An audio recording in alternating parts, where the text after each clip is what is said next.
एक गजरेवाला गजरे विकत होता. मी येता येता पुण्यात महात्मा फुले मंडईच्या तिथं होतो. ड्रायव्हरला सांगितलं गाडी आत पार्किंगला लाव. तो गाडी आत लावायला गेला म्हणून मी बाहेर उभा राहिलो. तिथे एक गजरेवाला गजरे विकत होता.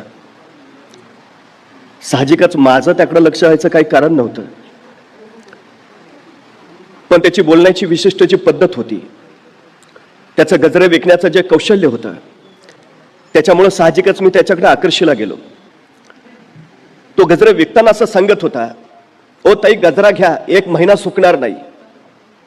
ओ काकू गजरा घ्या, 1 महिना सुकणार नाही. ओ मॅडम गजरा घ्या, 1 महिना सुकणार नाही. येणाऱ्या जाणाऱ्या महिलांना ते बोलणं ऐकून आश्चर्य वाटायचं. असला कसला गजरा, 1 महिना सुकणार नाही. त्या पाठीमागा वळायच्या आणि पटकन गजरा विकत घेऊन टाकायच्या. 15 मिनिटात त्याची पाठी रिकामी झाली. मला मोठं कौतुक वाटलं आणि आश्चर्यही वाटलं. त्याची शैलीच वैशिष्ट्यपूर्ण होती. ओ ताई गजरा घ्या, 1 महिना सुकणार नाही. तेवढ्यात एक मॅडम तिथून समोरून जात होत्या. त्या गजरेवाल्यानं त्या मॅडमकडे बघून सांगितलं, मॅडम गजरा घ्या, 1 महिना सुकणार नाही. त्या मॅडम पाठीमागा वळाल्या आणि त्याला म्हणाल्या, गेल्या महिन्याचा अजून तसाच आहे. मला प्रश्न पडला, शिक्षण न घेतलेला तो गजरेवाला त्याचं कौशल्य महत्वाचं की शिक्षण घेऊन त्याच्या कौशल्यावर मात करणाऱ्या त्या मॅडमचं ज्ञान महत्वाचं? दोन्ही गोष्टी अत्यंत गरजेच्या आहेत. ज्ञानही अवश्य असायला हवं आणि कौशल्यही असायला हवं.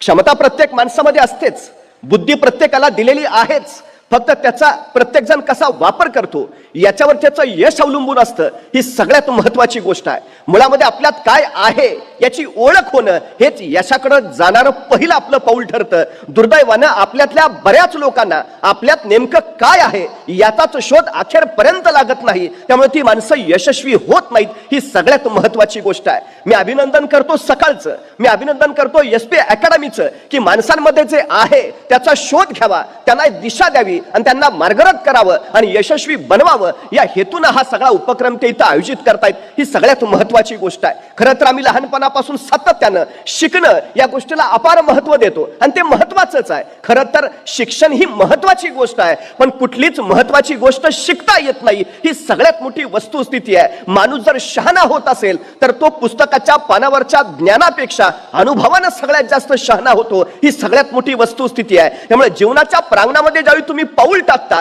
चालत चालत राहता, टक्के-टोणपे अनुभवता, संकटांचा मुकाबला करता, आव्हानांना सामोरे जाता, त्यावेळी तुम्ही जे अनुभव समृद्ध होता, ती अनुभव समृद्धता खऱ्या अर्थात तुम्हाला शहाणी करत असते. ही सगळ्यात मोठी वस्तुस्थिती आहे. त्यामुळे खरं तर या शहाण्या होण्याच्या प्रक्रियेतला हा एक टप्पा आहे असं म्हणायला आपण काही हरकत नाही. मुळामध्ये सगळ्यांचं अंतिम ध्येय काय?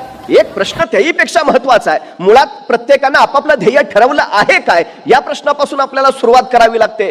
बघतो जमलं तर करतो बघून पाहतो काय होतंय का, अशा प्रश्नांच्या मालिकेत जी माणसं सातत्यानं अडकत राहतात ती माणसं आयुष्यात काहीही करू शकत नाहीत. ही सगळ्यात महत्वाची गोष्ट आहे. कुठं जायचं आहे ते पक्क ठरवता आलं पाहिजे. एकदा ते ठरलं की मग मार्ग निवडता येतो. मार्ग निवडता आला की त्या मार्गावरच्या अडचणी शोधता येतात. अडचणी शोधता आल्या की त्याच्यावर कशी मात करायची हे ठरवता येतं आणि त्याच्यासाठी जे जे गरजेचं आहे ते मग मिळवता येतं. ही सगळ्यात महत्वाची गोष्ट आहे. अनेकांना असं वाटतं की माझा मार्ग खडतर नको, तो सुलभ असायला हवा. अनेकांना असं वाटतं की माझ्या वाटेत संकट यायलाच नकोत. अनेकांना असं वाटतं की मी राजासारखं जगायला हवं. पण सगळ्यात महत्वाची गोष्ट अशी आहे की राजासारखं जगायचं असेल तर पहिल्यांदा राजासारखं वागायला शिकलं पाहिजे. हा सगळ्यात महत्वाचा पैलू आम्ही विसरतो. राजा म्हणून कसं वागायचं याचे आराखे ज्यावेळी तुम्ही बांधायला जातात त्यावेळी मग या सगळ्या गोष्टी तुमच्या समोर येतात. ही सगळ्यात महत्वाची गोष्ट आहे. अनेकांना अनेक अनुभव येतात. खरं तर मी वारंवार असं सांगत राहतो की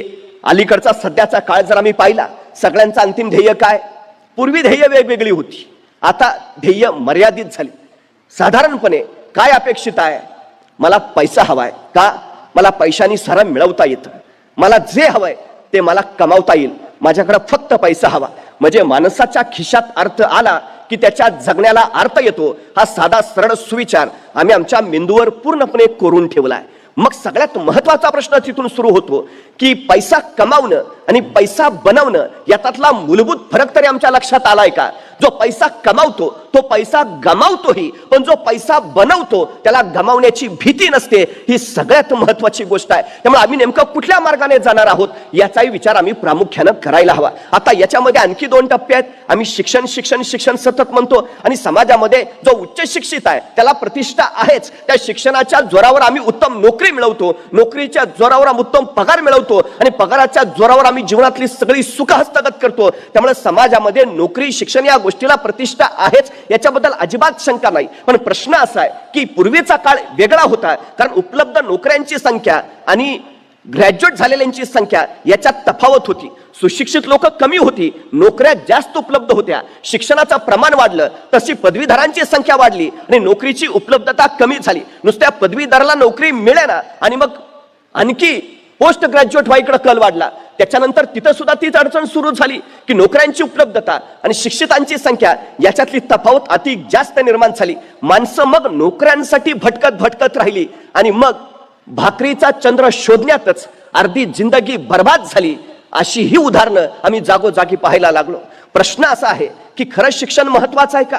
मुळात एक गोष्ट आम्ही लक्षात घेतली पाहिजे, गरजेचंच आहे, पण त्याच्या पलीकडे दुसरे पर्याय आपल्याकडे नाहीत का? त्या पर्यायांचा शोध आम्ही घेतलाय का? नोकरी मिळाली नाही, आता आयुष्याचं काही खरं नाही, आम्ही सरळ सरळ निराश होऊन जातो. पण एक गोष्ट कायम लक्षात ठेवा, ज्यावेळी आपल्यासाठी एक दरवाजा बंद होतो त्यावेळी नियती आपल्यासाठी इतर 10 दरवाजे उघडून ठेवत असते. पण दुर्दैवानं त्या बंद झालेल्या दरवाजावरच आम्ही धडका मारत राहतो, डोकं फोडून घेतो, पण इतर 10 दरवाजे उघडे आहेत त्याचा शोध घेणंच मुळात नाकारतो. ही आमची सगळ्यात मोठी शोकांतिका आहे. आम्ही शोध घेतले पाहिजेत, हा सगळ्यात महत्वाचा विषय आहे. एक प्राचीन मंदिर होतं, देशोदेशीचे भक्तगण तिथं यायचे आणि त्या मंदिराचे ट्रस्टी बदलले. ट्रस्टी बदलल्यावर त्यांनी नवीन नियम काढला की मंदिरात काम करणाऱ्या प्रत्येकाला इंग्रजी हे आलंच पाहिजे, इंग्रजी कंपल्सरी. आता त्या मंदिरात अनेक लोक काम करत होते, इंग्रजी येत होतं असं नाही, ज्यांना इंग्रजी येत नव्हतं त्यांनी इंग्रजी शिकण्यासाठी प्रवृत्त केलं. काही लोकांना शिकून इंग्रजी आलं. पण त्याच मंदिरात गेली 30 वर्ष एक घंटा वाजवणारा माणूस होता, ज्याचं काम फक्त घंटा वाजवायची एवढंच होतं. त्यालाही सांगितलं तुला इंग्रजी आलं पाहिजे. 55 वर्ष वयाच्या त्या गृहस्थानं विचारलं, माझं काम घंटा वाजवण्याचं आहे, मला इंग्रजी येऊन काय उपयोग? मला घंटा कुठे इंग्रजीतनं वाजवायची आहे? नाही आलं तरी चालेल की? ट्रस्टीने सांगितलं नाही, नियम म्हणजे नियम. तुला जर नोकरी टिकवायची असेल तर तुला इंग्रजी आलंच पाहिजे.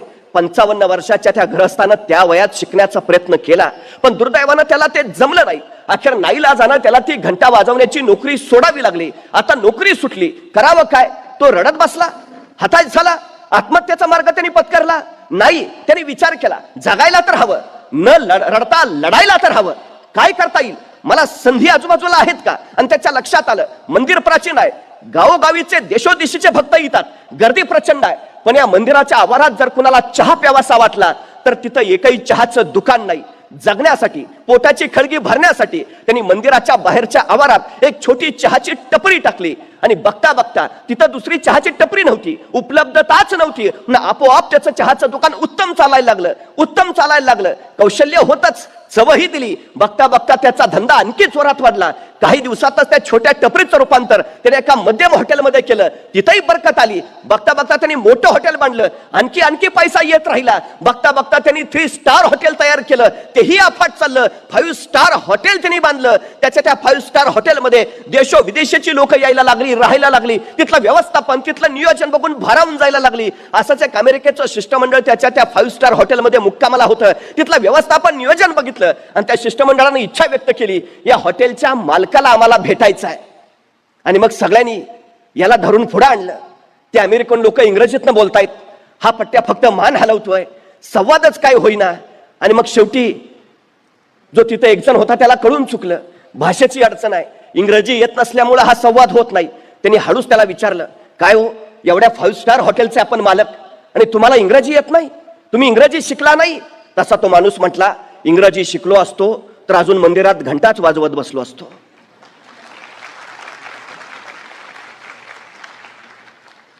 संकट आली म्हणून तर मार्ग वेगळा शोधला ना, अडचणी उभा राहिल्या म्हणून तर नवी वाट काढली ना, एक दरवाजा बंद झाला म्हणून इतर दारांचा शोध घेतला ना. आम्ही रडत का बसतो? न्यूनगंड का मनात ठेवतो? अनेक लोकांना सगळ्यात मोठा न्यूनगंड आहे, जगाच्या बाजारपेठेत टिकायचं असेल इंग्रजी आलं पाहिजे. का? संवाद कोणत्याही